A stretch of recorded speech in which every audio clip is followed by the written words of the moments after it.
Baik, untuk pertemuan hari ini kita akan melanjutkan materi dari Ordinary Differential Equation, dan untuk kesempatan kali ini kita akan membahas 3 subbab, yaitu Other Methods for First Order Equations, Second Order Linear Equation with Constant Coefficients and Zero Right Hand Side, dan Second Order Linear Equation with Constant Coefficients and Right Hand Side Not Zero.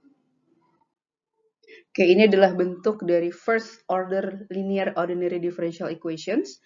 Ya, jadi kita punya persamaan yang bentuknya seperti ini, dan kita juga punya persamaan yang bentuknya seperti ini, di mana ini adalah first order non-linear ordinary differential equations. Dan untuk menyelesaikannya, kita menggunakan satu pendekatan lain, yaitu berupa Bernoulli equation. Nah, bagaimanakah Bernoulli equations? Jadi di sini adalah bentuk umum dari suatu persamaan Bernoulli equations, terdiri atas turunan pertama, Y aksen ditambah PY sama dengan Q dikali Y pangkat N. Jadi Y-nya memiliki nilai pangkat. Ini is not linear, but it is easily reduced to a linear equations by making the changes of variables. Jadi strateginya adalah kita mengubah bentuk ini yang tidak linear ini menjadi suatu bentuk linear equations yang nanti bisa kita selesaikan dengan menggunakan pendekatan dari linear equation sendiri. Jadi caranya dengan apa? Dengan menggunakan perumpamaan atau asumsi bahwa bentuk Y pangkat 1 kurang N itu adalah Z, dengan turunan dari Z turunan dari Z atau Z aksennya adalah sebagai berikut. Kemudian kita bisa mengalihkan original equation-nya ini dengan bentuk 1 dikurang N dikali Y pangkat minus N. Dan kita mendapatkan bentuk seperti ini. Ya, dan bentuk seperti ini ya kita bentuk yang lebih kita sederhanakan menjadi seperti ini, dan dengan mengganti bentuk Y pangkat 1 kurang N menjadi Z ya dari persamaan yang di atas ini, maka kita dapat bentuk seperti ini. Dan sekali lagi bentuk ini adalah berubah menjadi bentuk linear first order equations. Dan karena sudah menjadi bentuk linear first order equations, maka kita bisa menggunakan aturan ini ya untuk mencari persamaan dari bentuk linear first order equation-nya sendiri. Nah, itu berarti itulah caranya ya. Kemudian subbab berikutnya kita bicara mengenai second order linear equation with constant coefficient and zero right hand side. Jadi ini adalah beberapa general solutions dari beberapa bentuk second order linear equations ya, dengan nilai constant coefficients dan juga nilainya sama dengan 0. Jadi kalau kita bicara second order berarti kita bicara turunan kedua gitu ya, turunan kedua dari suatu persamaan linear yang memiliki koefisien konstan dan operasinya dari second order linear equation ini bernilai 0. Ya, sebagai contoh adalah ini persamaan ini D minus A dikali D minus BY sama dengan 0, di mana D ini adalah artinya diferensial atau turunan ordernya. Solusi dari bentuk ini ya, di mana D kurang A dikali D kurang BY sama dengan 0, dengan A tidak sama dengan B, maka solusinya udah pasti seperti ini. Bahwa Y sama dengan C1E pangkat AX ditambah C2E pangkat BX. Kalau misalnya akarnya kembar, ya di sini berarti D kurang A dikali D kurang A kali Y sama dengan 0, berarti akarnya sama, kembar ya. Maka solusinya adalah sama dengan Y sama dengan AX ditambah B dikali E pangkat AX.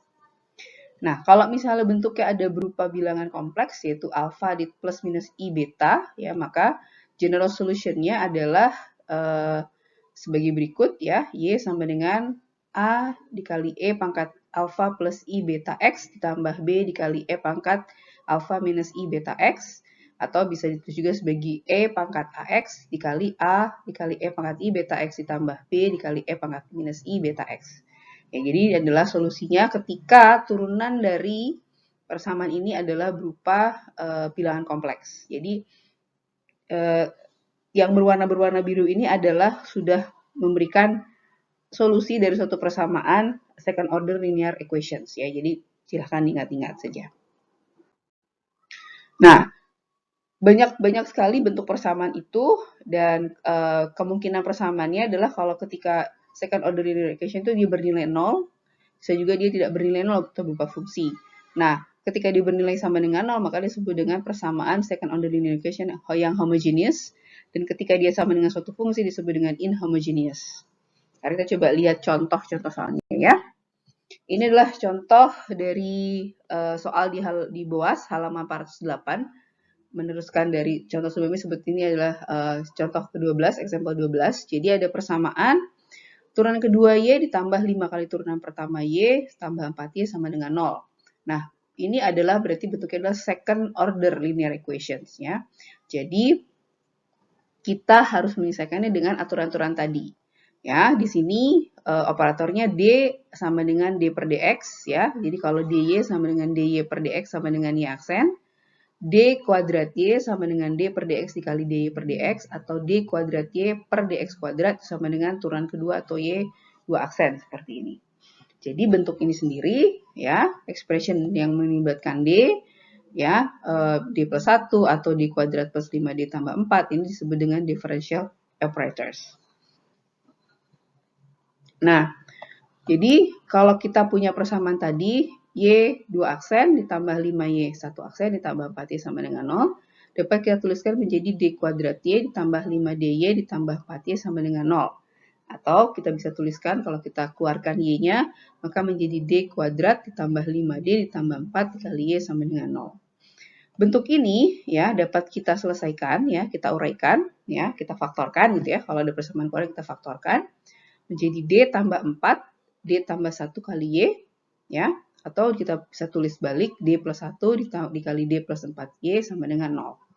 Nah, kemudian solusinya seperti apa? Berarti kita ingat solusi yang tadi, ya.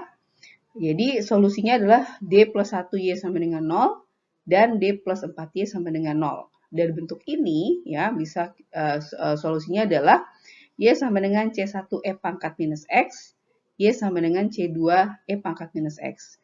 Nah, berarti solusi dari persamaan ini tuh ada dua. Nah, berarti kita bisa menuliskan general equation dari persamaan di atas adalah Y sama dengan C1E pangkat 4X, pangkat minus 4X, ditambah C2 kali E pangkat minus X. Itu adalah solusi dari persamaan ini. Ya. Nah, berarti artinya kalau saya bentuk ini itu sesuai dengan sesuai dengan persamaan tadi bahwa D minus A dikali D minus B dikali Y dengan A tidak sama dengan B, maka solusi pertanyaannya persamaannya adalah sebagai berikut. Jadi sebenarnya kamu tinggal ketika ada suatu persamaan, kamu bentuk dia menjadi seperti ini, dan kamu langsung bisa mendapatkan solusi dari persamaan dalam bentuk yang Y sama dengan C1E pangkat AX ditambah C2 dikali E pangkat BX. Ya. Oke, ini ada contoh yang lain, yaitu example 13 dari BOAS halaman 411 ya. Jadi ada persamaan sebagai berikut, turunan kedua Y dikurang 6 dikali turunan pertama ditambah 9Y sama dengan 0. Nah, berarti untuk ini bisa kita rubah menjadi seperti berikut, ya. D kuadrat minus 6D plus 9 dikali Y sama dengan 0. Dan kalau kita uraikan persamaan kuadratnya, maka menjadi bentuk seperti ini, D minus 3 dikali D minus 3 kali Y sama dengan 0. Berarti ini adalah akar kembar atau sama. Nah, dengan mengingat bahwa solusi dari D minus A dikali D minus AY sama dengan 0 adalah ini, maka kita bisa langsung menyelesaikan persamaan ini. Ya, jadi bentuknya adalah AX, Y sama dengan AX ditambah B dikali E pangkat 3X. Ya, jadi sesuai dengan ini aja solusinya. Jadi kita langsung dapatkan bentuknya adalah sebagai berikut untuk persamaan yang turunan kedua Y dikurang 6 turunan kali turunan pertama ditambah 9. Oke, kita lanjut ke example berikutnya. Ya, ini adalah kita kenal persamaan ini adalah persamaan gerak dari pegas bermassa ya, dinyatakan sebagai M dikali D kuadrat Y per dt kuadrat sama dengan minus KY atau D kuadrat per Y D kuadrat Y per dt kuadrat sama dengan minus omega kuadrat Y di mana omega kuadrat sama dengan K per M. Nah, kita bisa menuliskan persamaan ini menjadi bentuk yang lebih sederhana, yaitu sebagai berikut ya. D kuadrat Y plus omega kuadrat Y sama dengan D kuadrat tambah omega kuadrat kali sama dengan 0. Kemudian kita bisa sederhanakan, bisa dapatkan bahwa bentuknya adalah D kuadrat sama dengan minus omega kuadrat. Dan akar dari D kuadrat sendiri adalah plus minus I omega dengan D adalah D per dt atau roots of the auxiliary equations. Kemudian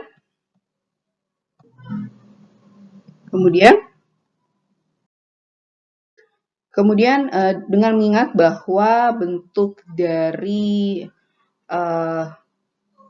solusi atau general equation adalah sebagai berikut ya, maka kita bisa dapatkan bahwa persamaan general equation adalah Y sama dengan A dikali E pangkat I omega T ditambah B dikali E pangkat minus I omega T. Nah, bentuk ini adalah bisa kita tuliskan sebagai berikut, C1 sin omega T plus C2 cos omega T. Nah, kita bisa menentukan berapa sih nilai A dan B, C1, C2, dan berikutnya adalah kalau kita memiliki initial condition atau boundary yang sudah ditetapkan sebelumnya, nanti kita bisa pakai untuk mencari nilai A, B, C1, dan C2. Seperti itu. Ya. Ini adalah contoh soal berikutnya, yaitu contoh 15. Sekarang kalau misalnya tadi ketika kita punya initial condition gitu ya. Di sini initial conditionnya adalah jika massa tersebut berada pada titik timbangnya pada jarak 10 cm di bawah titik timbangnya dan kemudian dilepaskan.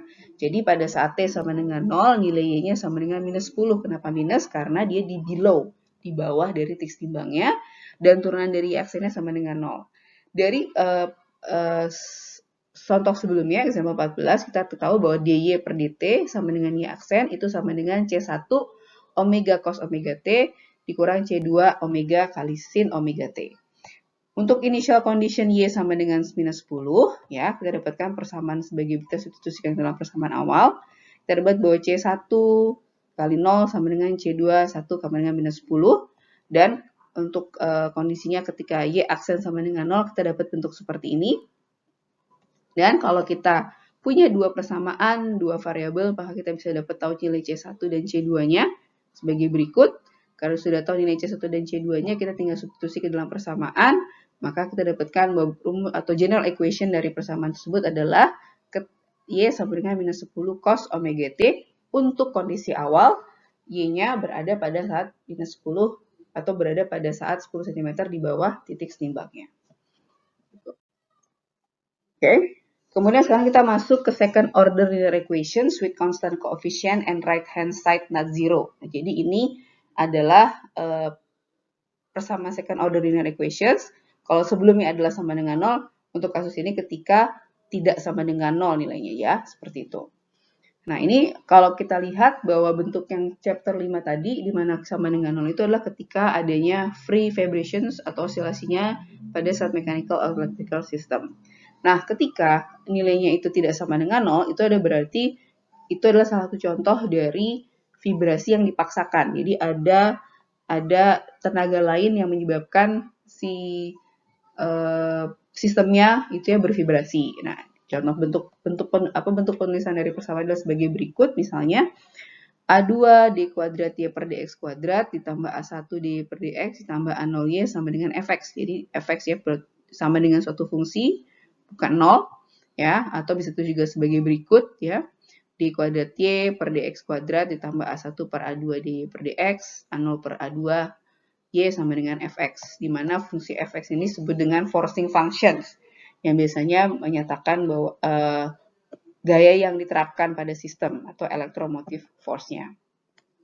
Adalah contohnya ya.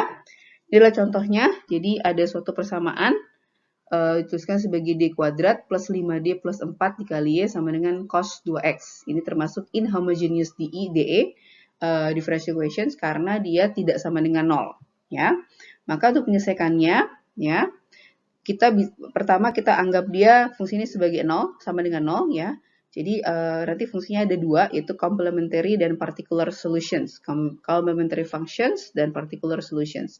Untuk complementary function-nya, kita menganggap fungsi tersebut sama dengan 0, ya, jadi D kuadrat plus 5D plus 4 dikali Y sama dengan 0, maka solusinya adalah ini, ya, ingat-ingat aja solusinya, yaitu adalah YC sama dengan A dikali E pangkat E minus X ditambah B dikali pangkat E pangkat minus 4X, gitu ya.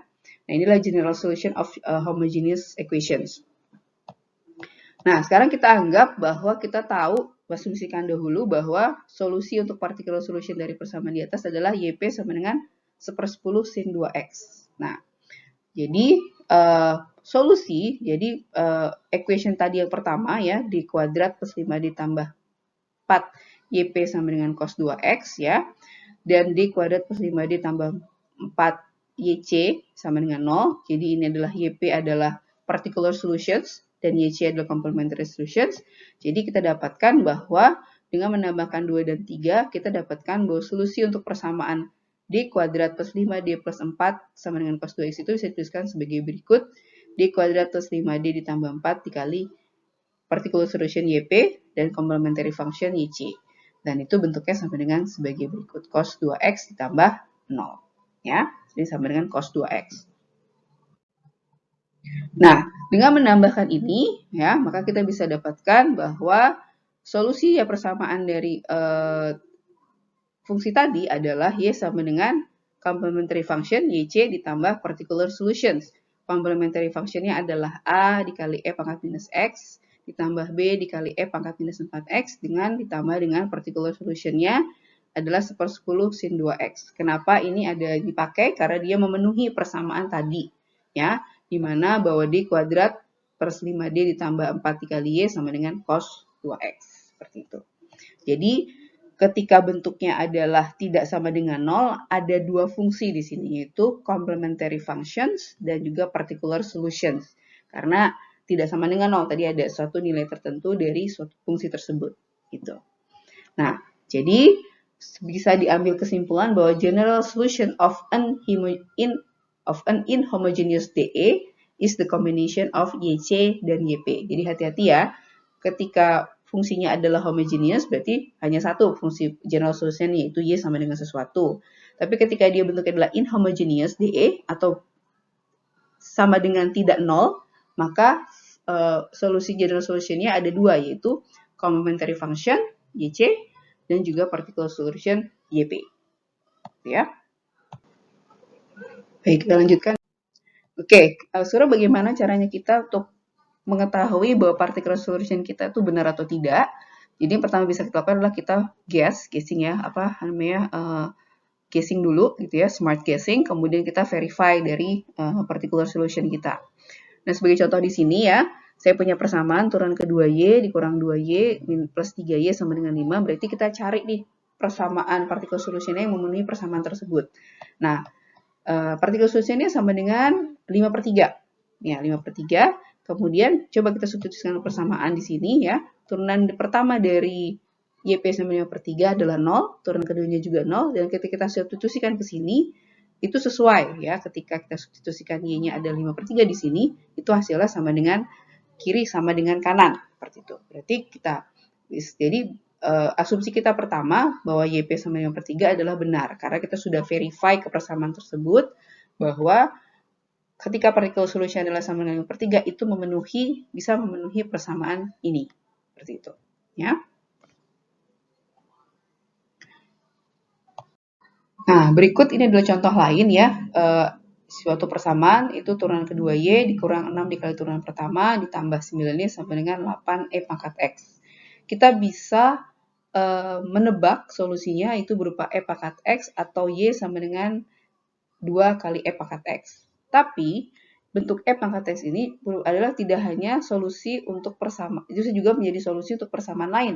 Misalnya persamaan turun kedua Y ditambah turunan pertama Y dikurang 2Y sama dengan E pangkat X. Ya.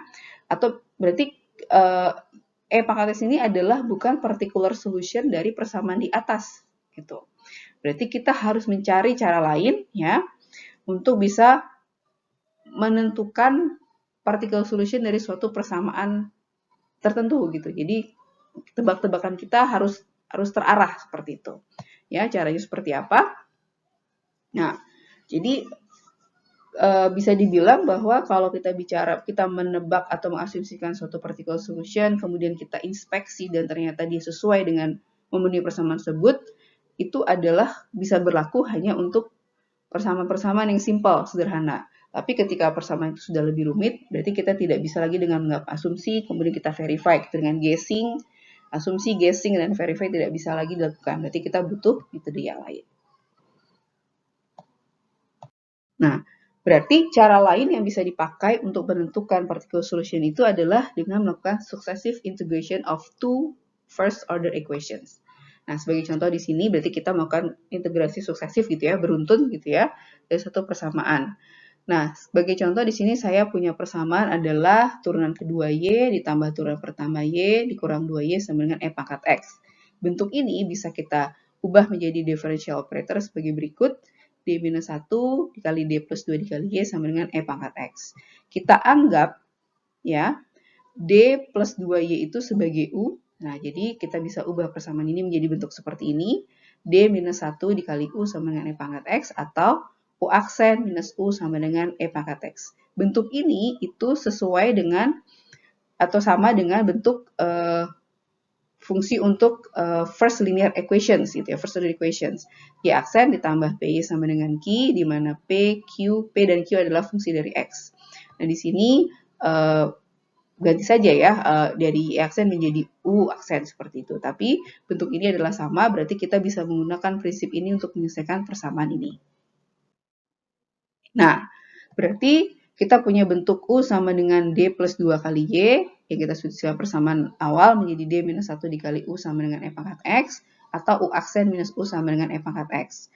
Nah, kita pakai solusi ini ya, di mana berarti Y aksennya adalah U aksen, kemudian Y sama dengan U, P sama dengan minus 1, dan Q sama dengan E pangkat X. Nah, berarti kita bisa mencari I-nya, ya integral P dx, berarti integral minus 1 dx sama dengan minus X, kemudian Y sama dengan E pangkat I, sama dengan integral Q dikali E pangkat I dx ditambah C. Kita ganti ya, tadi Y adalah U, I-nya adalah minus X, kemudian Q-nya adalah E pangkat X, I-nya adalah E pangkat minus X, dan seterusnya. Maka kita dapatkan bentuk seperti ini, ya bentuk akhirnya. Kemudian, tadi ya bentuk akhirnya seperti ini, dan akhirnya kita dapatkan bentuknya adalah U kali E pangkat minus X sama dengan X tambah C1, berarti U sama dengan E pangkat X, X tambah C1, ya. Kemudian kita kalikan E pangkat X ke dalam persamaan ini, kita dapatkan bentuk seperti ini. Kemudian U sendiri adalah D plus 2Y, ya. Berarti D plus 2Y sama dengan ini, ya. X dikali E pangkat X ditambah C1 kali E pangkat X. Ya, berarti kita kalikan Y ini ke dalam persamaan ini menjadi Y aksen ditambah 2Y sama dengan X dikali E pangkat X ditambah C1 E pangkat X. Nah, sekali lagi bentuk ini, ya, adalah menjadi first order linear equation. Nah, berarti kita bisa mencari solusinya dengan melakukan second integration. Nah, bentuk ini sama dengan bentuk ini lagi kan? Itu adalah Y aksen plus PY sama dengan Q, di mana P-nya sama dengan 2, Q-nya sama dengan X dikali E pangkat X ditambah C1 E pangkat X. Maka kita bisa cari I-nya, di mana dengan I sama dengan integral P2X, I sama dengan 2, integral 2 dx itu sama dengan 2x. Kita substitusikan dalam persamaan ini, ya, kita selesaikan, ya. Jadi Y E pangkat 2x, integral X kali E pangkat X ditambah C1 E pangkat X dikali E pangkat 2x dx ditambah C. Kita substitusikan E pangkat 2x ke dalam persamaan ini, ya, kita kalikan ke dalam, kita dapat bentuk seperti ini. Kemudian kita selesaikan integralnya, kita dapat bentuk seperti ini, ya. Kemudian kita cari Y-nya, ya, dengan membagi persamaan ini dengan E pangkat 2x, kita dapatkan sepertiga X dikali E pangkat X ditambah C 1 aksen E pangkat X ditambah C2E pangkat minus 2X. Seperti itu. Ya, jadi ini C1 aksen X itu apa? Itulah sepertiga dikali C1, kita kasih nama aja lah C1 aksen, gitu ya. Nah, berarti ketika persamaan itu lebih rumit, ya, kita tidak bisa mendebak, mengasumsikan atau memverify suatu particle solution, maka cara lainnya adalah dengan melakukan successive integration, gitu ya, untuk mendapatkan persamaan umum dari suatu persamaan second order linear equations, gitu ya.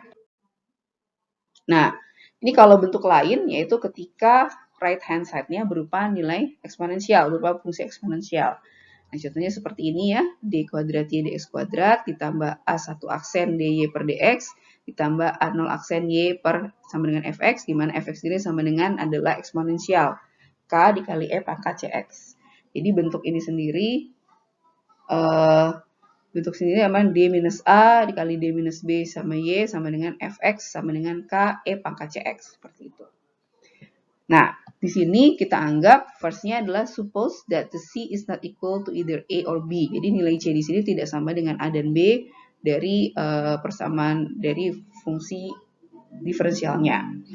Solving the dA by the successive integration of the two first order equation give the particular solution A pangkat Cx. Jadi cara juga sama, kita melakukan successive integration dan kita dapatkan bahwa particular solution adalah sama dengan E pangkat Cx. Ya, ini adalah contohnya. Coba kita lihat ya, apakah benar seperti itu. Ini adalah contoh 21, ya, ada suatu persamaan berupa D kurang 1 dikali D plus 5 dikali Y sama dengan 7E pangkat 2X, ya. Berarti bentuk ini adalah ketika right hand side-nya berupa fungsi eksponensial. Di sini berarti kalau kita tuliskan, berarti di sini A-nya sama dengan 1, B-nya sama dengan minus 5, ya.